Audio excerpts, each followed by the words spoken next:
भगवान श्री कृष्ण ने लंबोदर गणपति के रूप में अवतार लिया और इस अवतार के समय उन्होंने ऐसी लीला की कि पूरी सृष्टि को ज्ञात हो गया कि गाय की सेवा अच्छी नीति क्यों है। सारी सृष्टि को उस समय ये ज्ञात हो गया कि भारत की गाय का मूल्य साक्षात भगवान विष्णु के बराबर है। भारत की गाय का मूल्य साक्षात भगवान शिव के बराबर है। और ये अद्भुत उपाख्यान आज इस गोबरिया गणेश महोत्सव के साथ सुनाने की इच्छा इसलिए हो रही है कि इसी समय मेरे मित्र योगाचार्य योग गुरु श्री ढाकाराम आपको विभिन्न योग मुद्राओं के साथ भगवान गणपति की पूजा करेंगे और उसमें वो नटराज की मुद्रा प्रथमतः आपके सम्मुख होगी जिस मुद्रा ने स्वयं गणपति का स्वरूप अनादिकाल में धारण किया है। यह अद्भुत विलक्षण उपाख्यान है, बहुत बड़ी विलक्षणाति विलक्षण घटना है। परम गोभक्त गणाध्यक्ष भगवान गजानंद हम सब जानते हैं कि ये गोबर के गणेश बनकर प्रसन्न होते हैं और इनकी माता पार्वती भी उतनी ही बड़ी गोभक्त है। इनके पिता भगवान शंकर भी सदैव गोभक्त, वे तो कभी नंदी भगवान को अपने सन्मुख से जाने ही नहीं देते। और माता पार्वती उनका किस पर यात्रा करती है? वृषभारूढ़ है। भगवान शंकर किस पर यात्रा करते हैं? नंदी पर सवार रहते हैं। दोनों माता पिता गाय के भक्त, नंदी पर आरूढ़ रहने वाले। ऐसे माता पार्वती ने मन में सोचा, विचार किया कि योग्य संतान कैसे प्राप्त हो। हमारे पूर्वज योग्य संतान कल्टीवेट करते थे, तैयार करते थे पौधे की तरह, न कि पैदा करते थे, जन्म देते थे। ये ठीक वैसा ही है जैसा हम जानते हैं कि जैसा माँ का मन होगा वैसा ही प्रजनन होगा।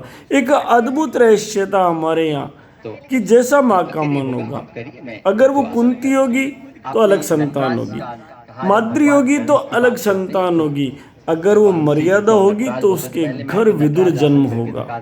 इसलिए जैसा माँ का मन वैसा ही पुत्र पुत्री का जन्म। माँ का मन कैसा होना चाहिए?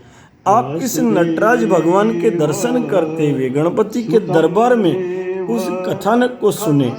जगन माता पार्वती ने नारद ऋषि से प्रार्थना की कि योग्य संतति कैसे प्रकट होगी। नारद ऋषि ने कहा, जगन माता आप सर्वज्ञ हैं, फिर भी पूछ रही है तो वंश वृद्धि के लिए पुण्यक व्रत कीजिए और इस पुण्यक व्रत के माध्यम से माता आपके घर योग्यतम संतति का प्राकट्य होगा। माता पार्वती ने वर्ष भर तक पुण्यक व्रत किया और उस पुण्यक व्रत में आचार्य बने परम विद्वत सनत कुमार। गुरुदेव नारद ने कहा था कि जिस समय ये पुण्यक व्रत पूर्ण होगा तो आपके घर स्वयं भगवान नटराज, स्वयं भगवान गोपाल, स्वयं भगवान गिरिराज धरण श्री कृष्ण देव बालक बनकर प्रकट हो जाएंगे। जैसे ही वे व्रत पूर्ण हुआ, सनत कुमार आदि ने तुरंत माँ से परीक्षा लेते हुए कहा कि माँ हमें दक्षिणा में तो दो कुछ। माँ ने कहा, बताओ ना पंडित जी क्या चाहिए? तो उन्होंने कहा कि सुनो, ये जो भोले भंडारी शंकर भगवान बैठे हैं ना, इनको आप दक्षिणा में दे दो। अब तो मांग बड़ी विचित्र हो गई। पड़ोसन मांगे कंत हमारा, पीव क्यों बोरी मिले उधारा। पड़ोसन पति मांग रही है, पति उधार में कैसे दिया जाए? बड़ी दुविधा देवी शक्तियों के समक्ष उपस्थित हो गई। तब साक्षात विष्णु, साक्षात चार भुजानाथ वहां पहुंचे और वहां पहुंचकर उन्होंने माता पार्वती से कहा कि सुनो माता, विष्णु देहा यथा गावो, विष्णु देह तथा शिव, द्विजाय दत्वा गोमूल्यम ग्रहाण स्वामिनम सुबे। हे माता, साक्षात मुझ विष्णु के बराबर और भगवान शंकर के बराबर अगर सृष्टि में कोई मूल्यवान है तो जगत जननी गौ माता है। इसलिए अपने पति के लिए आप जगत जननी गौ माता का दान दक्षिणा के रूप में इन पंडित जी को दे दो, तो भगवान शिव के लिए जो संकल्प किया गया है, जो चाहना की गई है दक्षिणा में, उससे आप मुक्त हो जाएंगे। अब तो माता प्रसन्न हो गई। और उस श्रेष्ठ उपाय को सुनकर उन्होंने भगवान विष्णु के बराबर मोल की गाय उन्हें भेंट कर दी। भगवान शिव के बराबर मोल की गाय भेंट कर दी और साथ में 1,00,000 गायों के देने का संकल्प भी कर लिया। जैसे ही माँ ने 1,00,000 गायों का देने का संकल्प किया, भगवान कृष्ण तो प्रकट हो गए, प्रसन्न हो गए। वो गोपाल एक बूढ़े ब्राह्मण का वेश बनाकर जगन माता के द्वार पर आए और आकर कहने लगे, माँ भूख से बहुत पीड़ित हूँ, कुछ भोजन दे दो ना। ब्राह्मण वेशधारी को सामने देखकर माता ने कहा, आप क्या खाएंगे? और जैसे उन्होंने इच्छाएं बताई वैसे ही माँ उन्हें भरपेट मिष्टान्न खिलाने लगी। क्या खिलाने लगी? दूध से बनी खीर, दही से बना रायता, रबड़ी, कलाकंद, मालपुआ, जो जो भगवान कहते गए। और भगवान कहते गए, माँ मेरा पेट पीठ से चिपका हुआ है, इतनी खीर खिलाओ गौ माता के दूध की, इतना घी खिलाओ गौ माता का, इतना सुस्वादु हलवा खिलाओ माता कि मेरा ये चिपका हुआ पेट बाहर आता जाए। माता खिलाती गई और भगवान कृष्ण का पेट बढ़ता गया।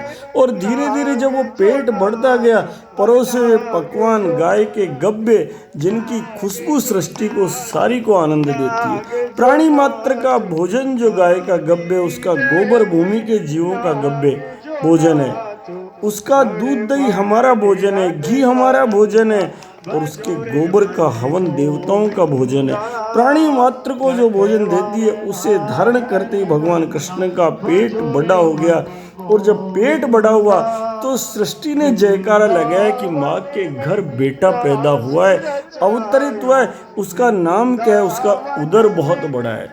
भगवान कृष्ण का एक नाम है दामोदर, जिनका पेट बड़ा हो। जब द्रौपदी को कष्ट आया तो उसने उसी नाम को याद किया था, गोविंद दामोदर माधवेति, श्री कृष्ण गोविंद हरे मुरारे, उसी को याद किया था। आज माता क्या हो, लंबोदर के रूप में प्रकट हुए, लंबे उदर के रूप में वो गजानंद प्रकट हो गए।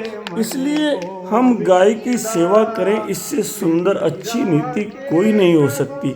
सहज रूप से हम इन योग मुद्राओं के साथ अपने आप को स्थिर भाव में धारण करें और मन में तय करें कि वो गाय का मूल्य कितना बड़ा है। बताओ ना, हम गाय की सेवा क्यों नहीं करें? अगर ये भाव मन में धारण हो गया तो आनंद आ जाएंगे। मित्रों, हम सब प्रार्थना करें कि भगवान कृष्ण हमारे घर भी आए और हमारे घर भी उनको खिलाने के लिए गाय के दूध से बनी हुई खीर हो, लड्डू हो, मावा हो, कलाकंद हो, ताकि हमारे घरों में भी रिद्धि सिद्धि के पति, भगवती पार्वती और भगवान शिव के पुत्र और समस्त प्रकार की रिद्धियां देने वाले, समस्त प्रकार की सिद्धियां देने वाले, सदैव विशाल गणपति, बड़े पेट वाले गणपति लंबोदर स्वरूप में गोबर के बनकर हमारे पास विराजमान रहे और सदा सदा के लिए हमें भी धन से संपन्न करे, धन्य से संपन्न करे, सुख से संपन्न करे, संपदा से संबंध करे और रिद्धि और सिद्धि की प्राप्ति करावे। ये हमारा सपना सफल हो जाए। इससे सुंदर गो रक्षा, गो सेवा और गो संवर्धन का पुण्य क्या प्राप्त होगा।